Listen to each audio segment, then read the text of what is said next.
एक सच्चा वाकया। नहीं आयशा, तुम नहीं जा सकती बेटा, मैं अब कभी भी तुम्हें उसके घर नहीं जाने दूंगा। आपने बिना बताए हुए पहले ही बहुत दुख बर्दाश्त किए हैं, लेकिन अब मजीद मैं तुम्हें दुख बर्दाश्त नहीं करने दूंगी। इशरत बेगम आयशा, जो कि इनकी लाडली और हसीन तरीन बेटी थी, जिसको उन्होंने एक ऐसे लड़के के साथ ब्याह दिया था जिसकी ना तो सूरत अच्छी थी और ना ही सीरत। सिर्फ इसके पास एक अच्छा मकान था और कुछ बैंक बैलेंस, लेकिन इसके वालिदैन ने शायद इसे कभी किसी लड़की के साथ अच्छा सलूक करना या बड़ों का अदब करना बिल्कुल भी नहीं सिखाया था। फिर हसीन तरीन बीवी की मौजूदगी, खुद घर से दूर दोस्त को फोन करके घर में शराब देना भी इसका शीवा था। अजीब शख्स था, मगर इशरत बेगम को इसकी दौलत ने अंधा कर दिया था और वो अपनी बेटी को इसके साथ ब्याहने को 100% मुतमईन थी। यहाँ तक के सारे खानदान वाले इसके खिलाफ थे। फिर एक दिन ऐसा भी आया कि वो बदसूरत और गलीज तरीन किरदार का मालिक शख्स बारात लेकर इशरत बेगम के घर इसकी बेटी के लिए पहुंच चुका था। इसके साथ एक दो बुजुर्ग और कुछ चंद लिफंगे दोस्त, जो ऐसे लग रहे थे कि अभी अभी नशा करके आए, बाकी और कोई नहीं था। इधर आयशा की बहन और दो भाइयों के साथ साथ इसके वालिद साहब भी बहुत अफसुर्दा थे, लेकिन इशरत बेगम की खुशी की तो कोई इंतहा ही नहीं थी। वो तो अपने होने वाले दामाद को देख देख कर फूले न समा रही थी। फिर निकाह हुआ, खाना वगैरह खाया, वीडियो बनी और सब अपने अपने घरों को लौट गए और आयशा भी साजिद के साथ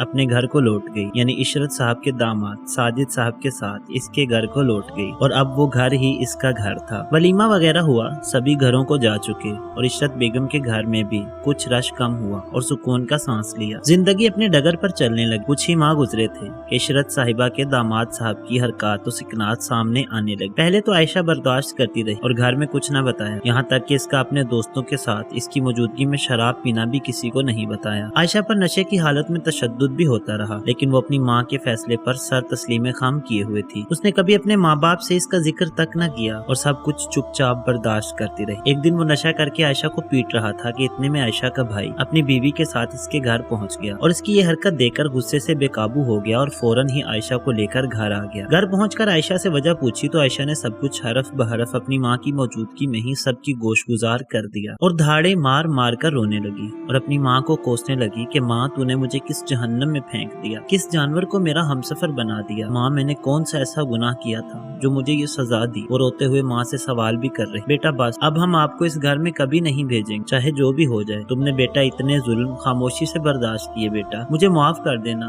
मुझे माफ कर देना। अब की बार इशरत बेगम भी रो पड़ी। चंद दिन गुजरे थे कि साजिद आयशा को लेने घर पहुँच गया, लेकिन इशरत बेगम और आयशा के भाइयों ने उसे साथ भेजने से बिल्कुल इनकार कर दिया और साथ साथ ये भी कह दिया कि हम अपना सामान उठाने आ रहे हैं और तुझसे तलाक का मुतालिबा भी करते हैं, तू तलाक दे दे। 2 से 3 दिन बाद वो सामान लेने गए, मगर ये क्या, उसने तो सारे सामान को आग लगा जो कि जल रहा था। जब आयशा के भाइयों ने ये देखा तो फिलफौर आग बुझाने लगे, लेकिन उसने इनके और पानी वाली जगह के दरमियान ऊपर से एक बड़ा सा शीशे का एक टुकड़ा फेंका, जिसकी वजह से आयशा के दोनों भाई जख्मी भी हुए और आग बुझाने में भी बहुत ज्यादा दुश्वारी पेश आई, जिसकी वजह से बहुत ज्यादा सामान जल भी गया। सामान वगैरह लेकर वो जख्मी हालत में घर पहुंचे और इस पर मुकदमा दर्ज करवा दिया। कुछ हफ्ते मुकदमा चलने के बाद आयशा के हक में फैसला हो गया और उसे तलाक के साथ साथ एक जालिम शख्स के जुल्म से निजात भी मिल गई। फिर कुछ माह बाद इसका एक निहायत ही सुलझे हुए घर में रिश्ता हुआ और वो उस लड़के के साथ हंसी खुशी जिंदगी बसर करने लगी और 1 साल बाद अल्लाह ताला ने इनको रहमत से नवाजा, यानी उनको बेटी अता, जिसका नाम उन्होंने हुरिया रखा। अब इशरत बेगम हुरिया को अपनी गोद में उठाए आयशा से महवे गुफ्तगू और आयशा से कह रही थी कि बेटा, कभी भी